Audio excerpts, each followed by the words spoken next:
So this past summer, it was really difficult for me. When we lost Hulk Hogan, I remember I was driving and I heard that news and it just gutted me because I was a kid that grew up in the 70s and 80s and I loved professional wrestling. I was a big fan of the golden era. And let's be honest, man, Hulk Hogan was instrumental in launching wrestling to another stratosphere. If it wasn't for him, wrestling wouldn't have been global the way it went. With him and Vince McMahon and the WWF with WrestleMania, and I mean, it was phenomenal. And nobody can take that from him. And I was just really disheartened for the way people were acting online, the way they treated him and stuff. And it made me, like I said, it made me reflect back. And I said, you know what? Everyone says bad things at one time or another, and nobody's perfect. We're all flawed human beings. And it just really made me, like I said, go back and watch old wrestling, man, because to me, that golden era, it was something special about it. And I loved it. I loved all facets of wrestling. I loved the WWF. I loved the NWA, the AWA. I loved all of it. I mean, I couldn't get enough of it. And Hulk Hogan, let's be honest, man, he was the one that really put wrestling, on the map when it came to being a global brand, because without him, wrestling wouldn't have been as popular as it was. And it just brings me to, I had a friend that came by the house and we were talking about Hulk Hogan, and it just, like I said, it was one of those things where it just kind of gutted a lot of folks that were, that could come up, Gen Xers like myself that came up at that time. And we were talking and he said, what's your Mount Rushmore of wrestling? And I've heard that question so many times when it comes to NFL quarterbacks or baseball players or boxers or whatever. And, it's kind of hard to do that because there's so many good wrestlers. And I just had to sit there. I said, that is a very good question. And I have to sit here and think about that for a second because there's so many good people and I would feel just terrible if I missed one. So I sat there for about 10 minutes and kind of gathered my thoughts on it, and I came up with my version of what I would say my Mount Rushmore of professional wrestling would be. And number one, it would be Hulk Hogan, because like I said, if without him, we wouldn't have had wrestling the way it exploded. I mean, he was the face of it all. I mean, he was everywhere. I mean, he was on MTV, he was in movies, he was on TV shows, talk shows. I mean, you couldn't turn away. I mean, he was everywhere. I mean, he was on cartoons. He was on Ice Cream Bar. I mean, the guy was he was an icon, and nobody can ever take that away from him. So I always say he's number one on my Mount Rushmore. And then my number two guy, I would say, would be Stone Cold Steve Austin, because during the Attitude Era, he launched the WWF back then when it was called the WWF. I'll still always call it that for some reason because that's what I grew up with. But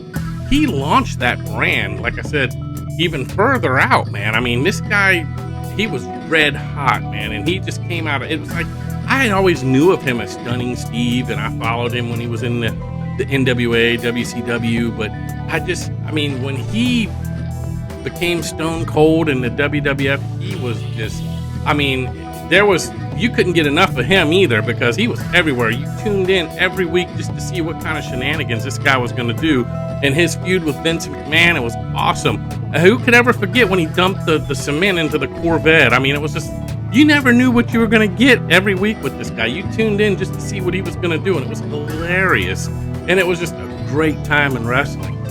And my number three guy would have to be Ric Flair, because, Ric Flair was so iconic. His run with the Four Horsemen back in the 80s, it was just, it's something that's never going to be duplicated. There's been people that try to duplicate that, and it's just never going to be the same. I mean, they had all the gold, all the belts. And they had, it was just hilarious. They would be fighting and wrestling, and then if they looked like they were going to lose, they would just interfere and they would just help each other out, and it was just awesome, man. I loved the Four Horsemen. That original crew, it was just something about it. And Ric Flair, let's be real, man.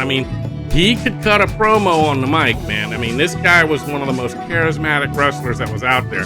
Some of the things that he would say, it was so funny, man, because that's how he was in real life. He lived that persona. That was him. That's what you saw is what you got. And that's what I liked about him. He was awesome.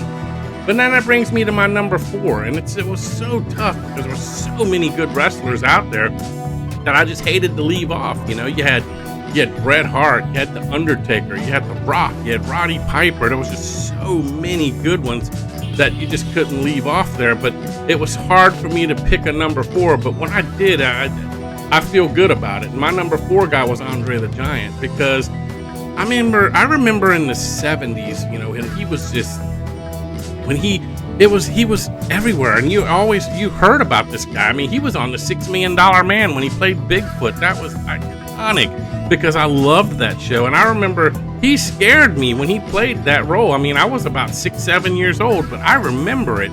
And I remember him in wrestling, his feuds with Roddy Piper. There was just so many good things he was one of those special guys that could just go from federation to federation. And he was just like, he was unbeatable. I mean, he was a true giant. And then, you know, he just transcended wrestling. And then he passed the torch to Hulk Hogan in WrestleMania 3 with that iconic match. I mean, you look at it now and you're like, the match was it was kind of stale. It wasn't a lot, but you got to realize the guy he was ill. He was in a lot of pain.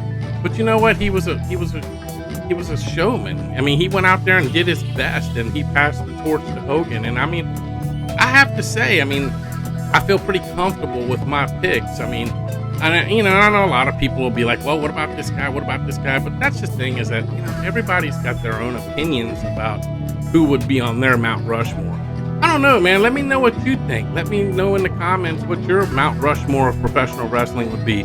Please like, share, and subscribe to the channel if you like this kind of content. I'll see you on the next video. Bye for now.